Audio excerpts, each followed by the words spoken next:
விஷாலிக்கும் நம்ம கதாநாயகன் கர்ணனுக்கும் திருமணம் நடக்குது. அஸ்தினாபுரத்திலேயே சாதாரண பிரஜையா வாழ ஆரம்பிக்கிறாங்க. அந்த சமயத்துல துரியோதனனும் சகுனியும் சேர்ந்து பல்வேறு திட்டங்களை தீட்டிட்டு இருக்காங்க பாண்டவர்களுக்கு எதிரா. அப்படி ஒரு திட்டத்தை துரியோதனனுக்கு சொல்லி கொடுக்கிறாரு சகுனி. அது என்னன்னா, ஜராசந்தனோட உதவிய வேண்டது. ஜராசந்தன் ஒரு மிகப்பெரிய படையே வச்சிருக்காரு. அதுவும் யாருமே அசைக்க முடியாத வீரனும் கூட. ஜராசந்தனோட முதல் எதிரியே கிருஷ்ணர் தான். கிருஷ்ணர் கம்சனை வதிச்சதால கம்சனோட மாமனாரான ஜராசந்தன் கிருஷ்ணர் மேல தீராத பகையோட இருக்காரு.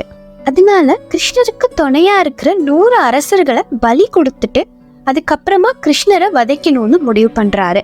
அந்த சமயத்துலதான் துரியோதனனும் சகுனியும் ஜராசந்தனோட உதவியை நாடி அங்க போறாங்க. சகுனி ஜராசந்தன் கிட்ட எதிரிக்கு எதிரி நண்பன் ஆயிடலாம், நாங்களும் கிருஷ்ணருக்கு எதிரிதான்னு சொல்றாரு. அது மட்டும் இல்லாம உன்னோட சேனை மட்டுமே கிருஷ்ணரை தோக்கடிக்க பத்தாதுன்னு, கிருஷ்ணர் நீ நினைக்கிற மாதிரி இல்ல, மிக பெரிய புத்திசாலின்னு கிருஷ்ணரோட புகழை பேசிட்டு இருக்காரு.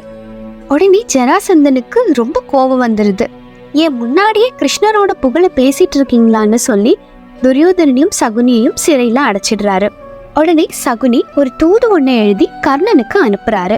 அதுல துரியோதனன் ஜராசந்தன் கிட்ட மாட்டிக்கிட்டாருன்னு, கர்ணனோட உதவி உடனே துரியோதனனுக்கு தேவைப்படுதுன்னு எழுதி அனுப்புறாரு. அந்த தூது கர்ணன் கையில போய் சேருது. உடனே கர்ணன் விஷாலி கிட்ட என்னோட உதவி என்னோட நண்பனுக்கு தேவைப்படுது, நான் போயிட்டு வரேன்னு சொல்லி கிளம்புறாரு. ஆனா விஷாலியோ அதுக்கு மறுப்பு தெரிவிக்கிறாங்க. வேண்டாம், திரும்பவும் அரசு வாழ்க்கைக்குள்ள போகாதீங்கன்னு எச்சரிக்கிறாங்க விஷாலி. ஆனா கர்ணனும் இது அவசர கால உதவின்னு, துரியோதனன் தனக்கு நிறைய உதவிகள் செஞ்சிருக்காருன்னு, இது அதுக்கு நன்றி கடன்னு சொல்லிட்டு அங்கிருந்து கிளம்புறாரு. உடனே விஷாலி தான் கர்ப்பமா இருக்கிறதா கர்ணன் கிட்ட சொல்றாங்க.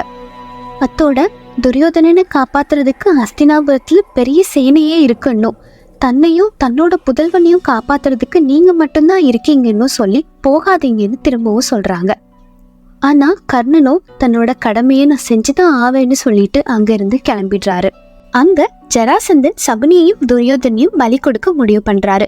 சரியா அந்த சமயத்துல கர்ணன் அங்க வந்து துரியோதனையும் சகுனியையும் காப்பாத்திடுறாரு. கர்ணனோட வீரத்தை பார்த்து ஜராசந்தனே ஆச்சரியப்பட்டு போறாரு.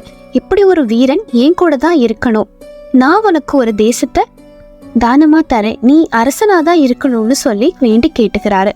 ஆனா கர்ணனோ தனக்கு அரச பதவியில ஆசை இல்லைன்னு சொல்லி அங்கிருந்து கிளம்பிடுறாரு. ஆனா கர்ணன் மறுபடியும் அங்க தேசத்தோட அரசன் ஆவாரு. அது எப்படிங்கிறத அடுத்த பதிவுல பார்க்கலாம்.